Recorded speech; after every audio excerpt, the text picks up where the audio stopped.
নমস্কার। আজকে রান্না করতে গিয়ে তেজপাতার জন্য তোমাদের সাথে দুটো টিপস শেয়ার করব।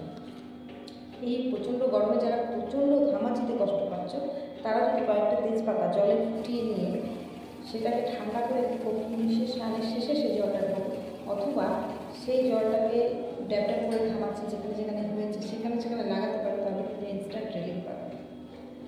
নাম্বার 2, এই গরমটা যাওয়ার পরেই আসবে বর্ষা, তখন প্রচণ্ড সর্দি কাশিতে আমরা ভুগি।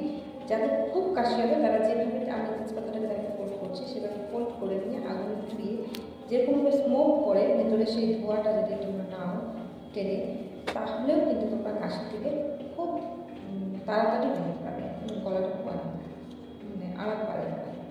তো করে দেখো, তোমার উপকার পাবে। প্রত্যেকে ভালো থেকো, সুস্থ থেকো। নমস্কার। আজকে রান্না করতে গিয়ে তেজপাতার জন্য তোমাদের সাথে দুটো টিপস শেয়ার করব।